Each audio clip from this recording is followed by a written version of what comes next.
जय पांडे जी प्रयागराज से। श्री हरिवंश महाराज जी। राधे राधे महाराज जी। महाराज जी, प्रसन्नता का मार्ग क्या है? भगवान का चिंतन।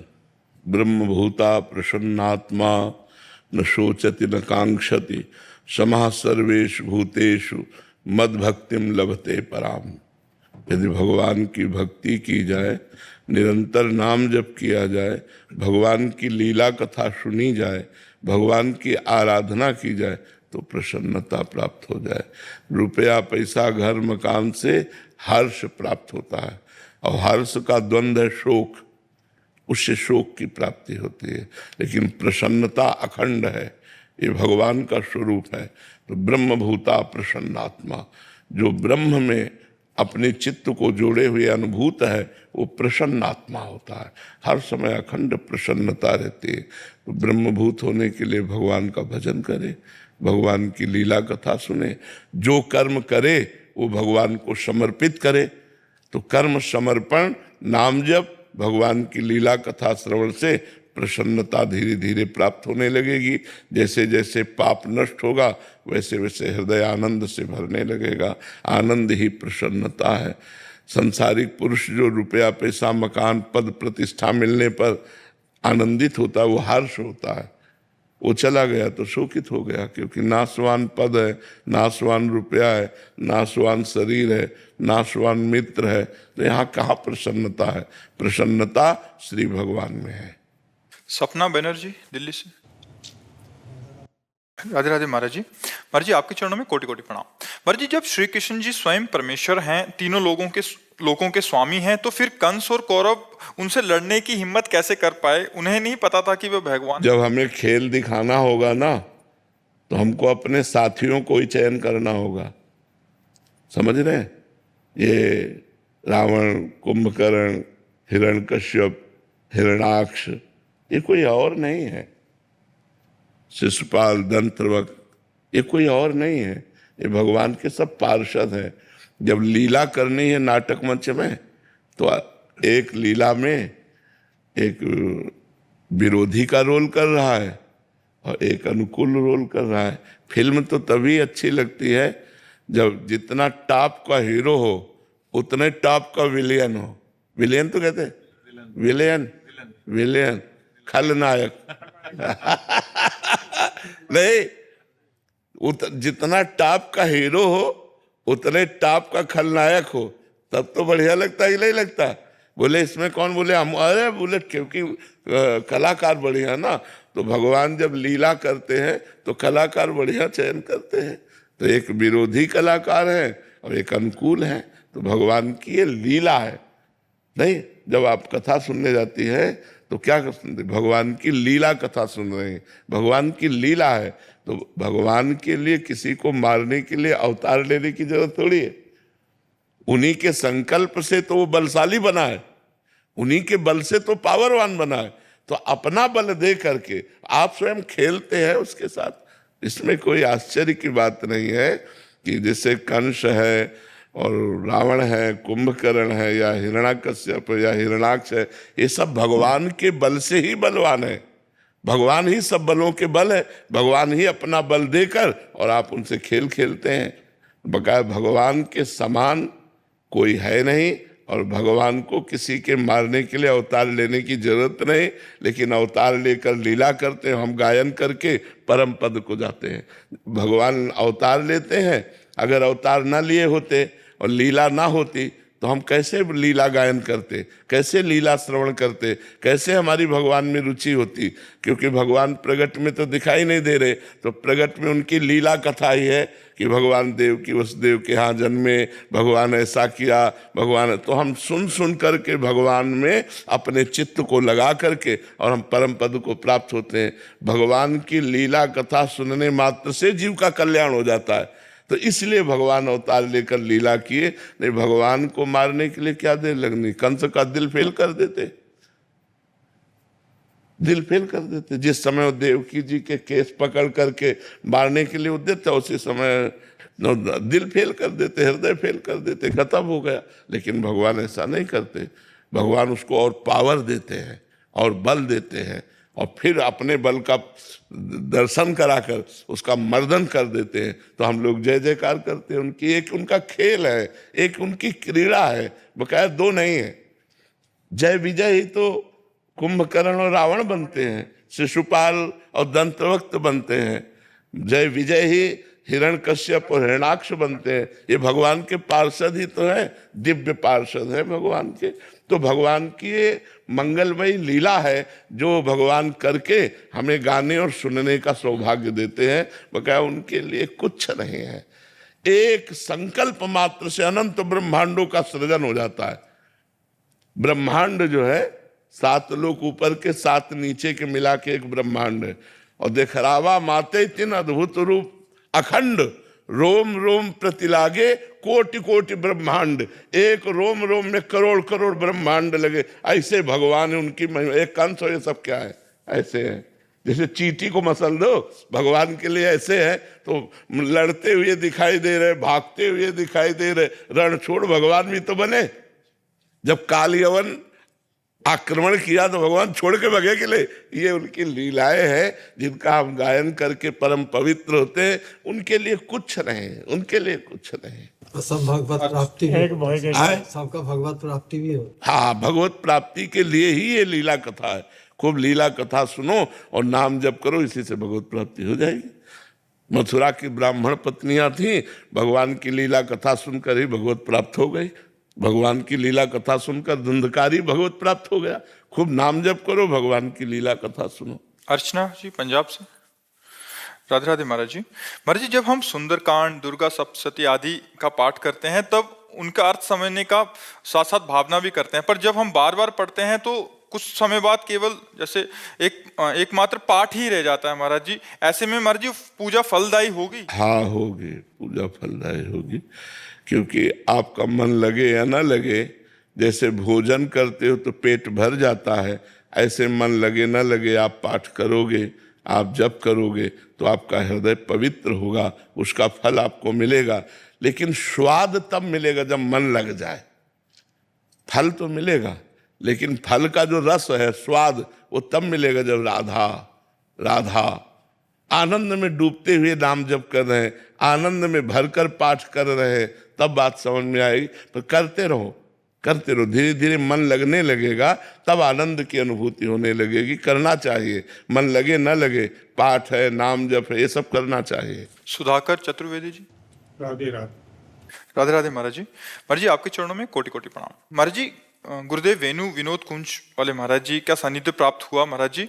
और महाराज जी, आपके सत्संग के माध्यम से महाराज जी बहुत सारे व्यसनों और अवगुणों का नष्ट हो गए महाराज जी। महाराज जी, आपका एक प्रश्न है। गुरुदेव भगवान श्रीमद् भगवत ग्रंथों में वानप्रस्थ आश्रम का वर्णन किया गया है, जिसका वर्तमान समय में धारण करना कठिन है। हाँ, कलयुग पालन करना बहुत कठिन सा है महाराज जी। तो इसमें नाम जप क्या करो, करें? नाम जप, बस नाम जप से ही सब पूर्ण हो जाएगा। भाव नहीं बन रहा है और पवित्र भोजन पाओ और नाम जप करो। जब अनर्थों की निवृत्ति हो जाएगी तो भाव बनेगा। पहले पाप भस्म होने दो, इतना नाम जप करो, पाप भस्म हो जाए तब भाव का प्रादुर्भाव होता है। भाव हो गया तो फिर भगवान की प्राप्ति दुर्लभ थोड़ी है। भाव का भूखा हूं मैं और भाव ही एक सार है। भाव से मुझको भजे तो भाव से बेड़ा पार। भाव ही आना तो कठिन है, तो नाम जप करते रहो, पाप नष्ट होंगे पूर्व के, तो भाव का जागरण हो जाएगा। अब वानप्रस्थ धारण करना कलयुग में बहुत कठिन है, बहुत कठिन है। अब जैसे वानप्रस्थ में है कंदमूल फल खाना, कहाँ से खाओगे कंदमूल फल? कहाँ, हमें बताओ कहाँ है भारत में जहाँ तुम फ्री पानी तो पी नहीं सकते? वानप्रस्थ कैसे निभाओगे जब पानी फ्री नहीं? अच्छा, ऐसे कहीं सोच के लिए बैठ जाओ, डंडा मारेंगे लोग। और वानप्रस्थ तो बहुत कठोर नियमों का पालन, तो वस्त्र भी त्यागना। हाँ, तो कैसे आप कलयुग में कैसे वानप्रस्थ राजा? तो नाम जब कलयुग केवल नाम आधारा, सुमिरी सुमिरी नर उतर ही पार। भाव से पार करने के लिए नाम जप है, खूब नाम जप करो। इसीलिए हम सबसे प्रार्थना करते हैं, नाम जप करो, नाम से ही मंगल हो जाएगा। गायत्री जी।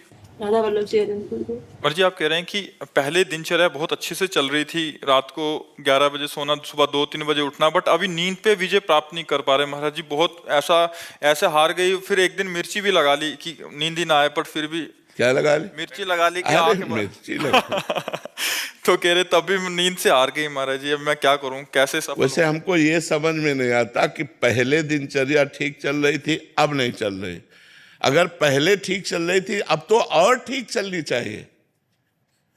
अगर पहले हमारी ठीक चल रही थी तो हमारा अभ्यास अब तक दृढ़ हो जाना चाहिए। अब जैसे हम आपको बताते हैं, किसका प्रश्न है? हाँ, हम आपको बताते हैं हमारी दिनचर्या रही है रात्रि के 1 बजे उठने की। आज हमारी किडनी फेल है, हालत खराब है, लेकिन हम 1 बजे ही जगते हैं। आज भी 1 बजे ही रात्रि के जगते हैं और 2 बजे 2:15 बजे तो निकल के बाहर पहुंच जाते हैं। अब जैसे हमारी सामर्थ्य नहीं कि हम सिद्ध आसन में बैठ सके, तो तकिया लगाए ऐसे बैठे हैं। अब भजन कर रहे हैं, फिर हिम्मत हुई खड़े हो गए, फिर बैठ गए, 4 कदम टहल लिया, फिर ये नहीं कि सो गए। हमारी दिनचर्या है तो हम अपनी दिनचर्या से बीमार होने पर भी हमारी दिनचर्या, देखो बीमार होने पर भी तुम आपसे बात कर रहे हैं, लेकिन हमारी दिनचर्या भगवान की कृपा से यथावत चलती है। तो हमारी ये समझ में नहीं आता कि साधक की दिनचर्या पहले अच्छी चलती थी, बाद में क्यों बिगड़ गई। बाद में तो परिपक्व हो जानी चाहिए, सिद्ध हो जानी चाहिए, साधना सिद्ध हो जानी चाहिए।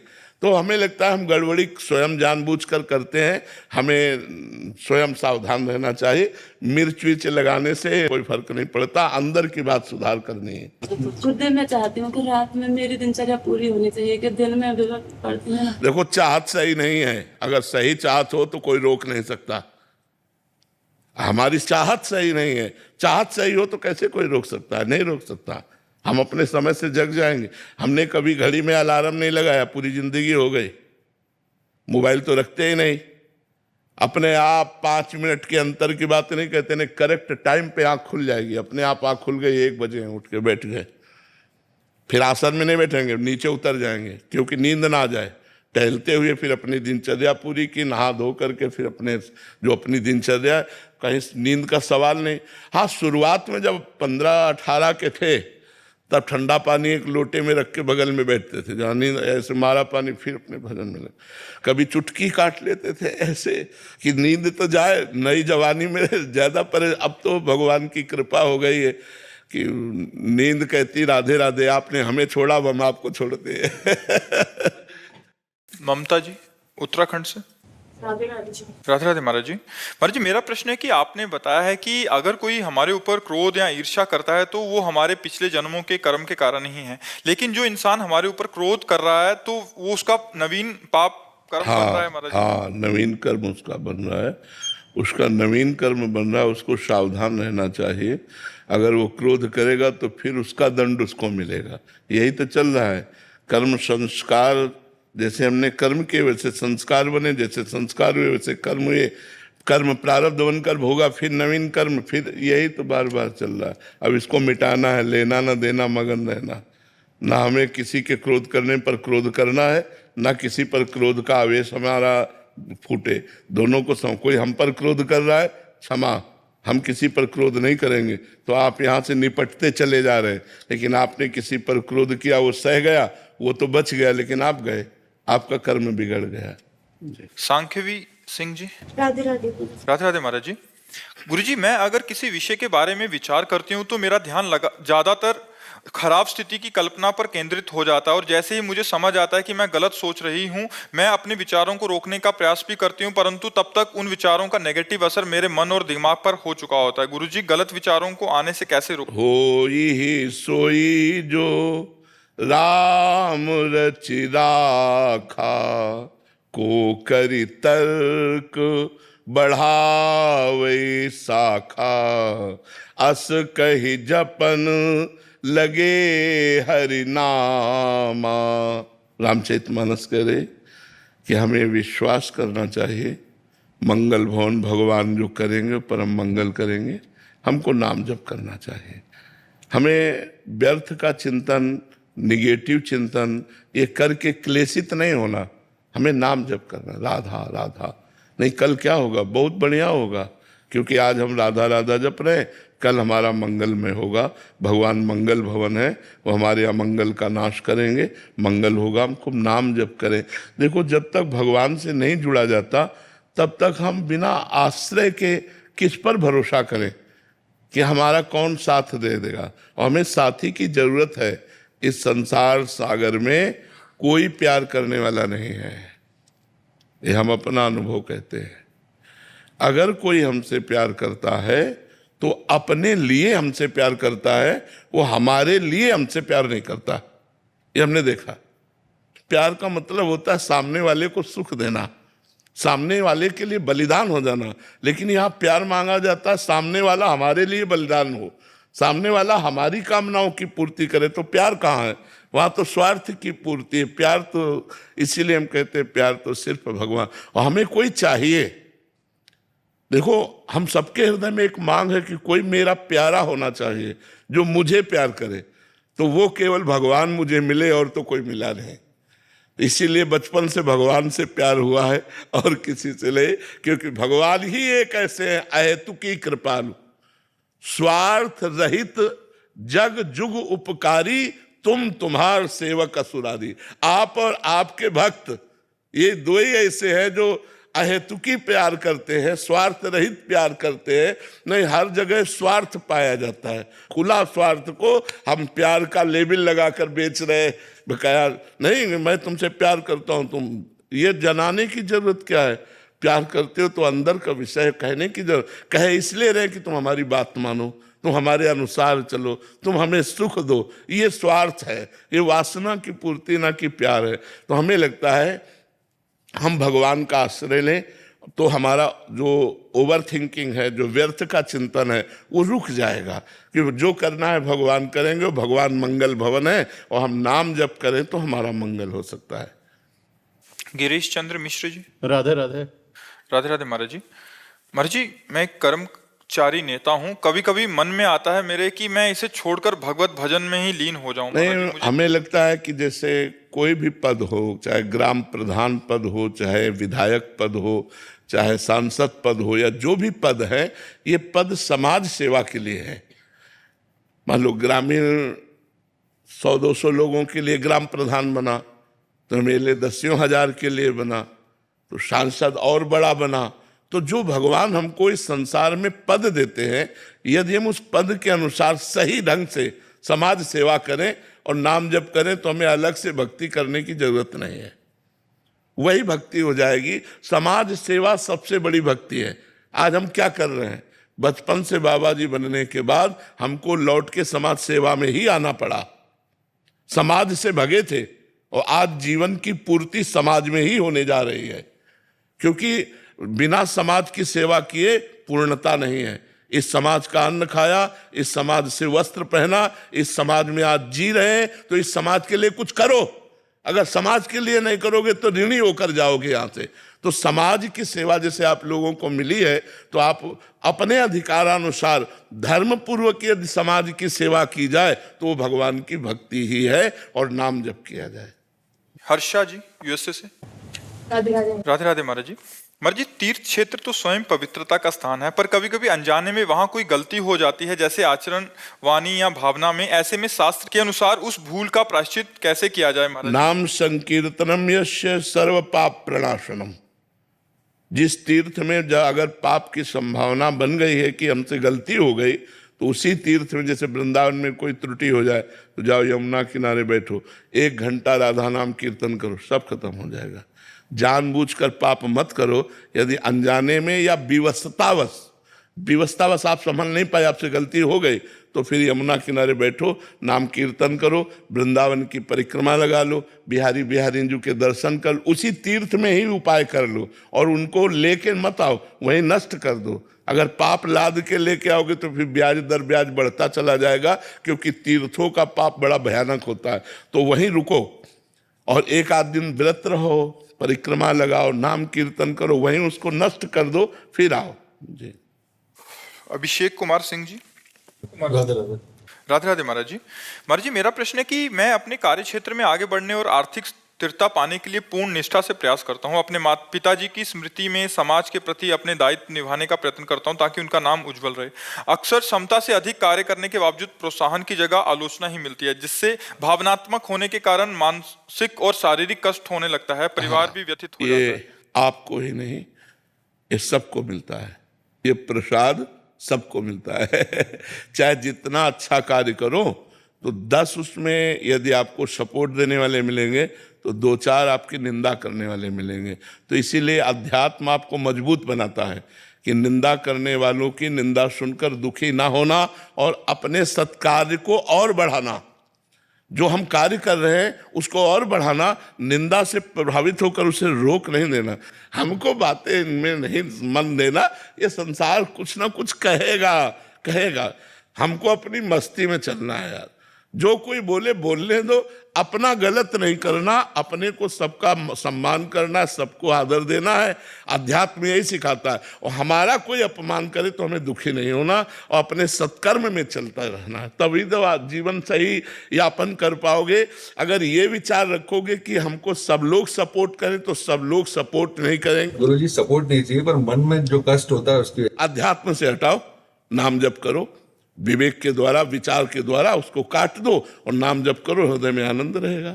शक्ति जी, माता जी हरिद्वार से, माता जी संत महात्मा जी का, महाराज जी आंतरिक साधना की रुकावट सी बनी हुई है महाराज जी, इसे कैसे दूर करें? या तो वैष्णव अपराध हो गया कोई, और या फिर खान पान में गड़बड़ी है। 2 चीजों में देख लो। नहीं, आंतरिक साधना में कोई फर्क नहीं पड़ता बाहरी व्यवहार से। या तो किसी संत के प्रति अपराध बन गया है, चाहे वो मानसिक हो, चाहे वो वाचिक हो, चाहे शारीरिक हो, तो आपका भजन रुक जाएगा।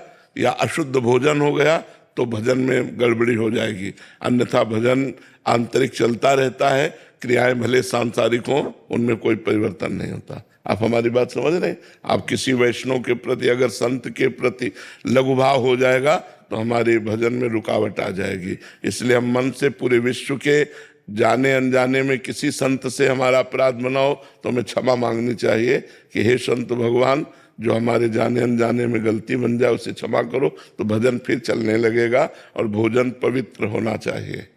आश्रम में लहसुन प्याज नहीं चलता। हाँ ठीक है, लहसुन प्याज ही केवल भोजन का दोष नहीं है, भोजन का दोष धन भी है। किस धन से भोजन आया है, जिस धन से भोजन आया है उसका प्रभाव हमारे ऊपर पड़ेगा। भले वो सात्विक मूंग की दाल और रोटी हो, लेकिन वो धन अशुद्ध प्रकृति से कमाया गया है, पाप कर्म से कमाया गया है और मुझे दिया गया है, तो मेरी बुद्धि पर उसका फर्क पड़ जाएगा, उसको बुद्धि भ्रष्ट हो जाएगी।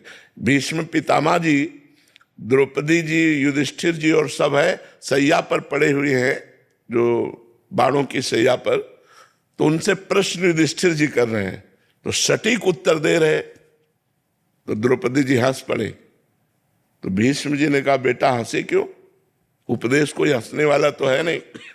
तो उनका इसलिए हंस रहे कि बहुत ज्ञान की बातें कर रहे हो इस समय, और उस समय ये ज्ञान तुम्हारा कहाँ गया था जब सभा में मुझे निर्वस्त्र किया जा रहा था और मैं चीख चीख के कह रही थी क्या ये धर्म है। तो आप जैसे धर्मात्मा पुरुष की बोलती बंद थी, क्यों नहीं बोले उस समय, और इस समय आप बोले हो।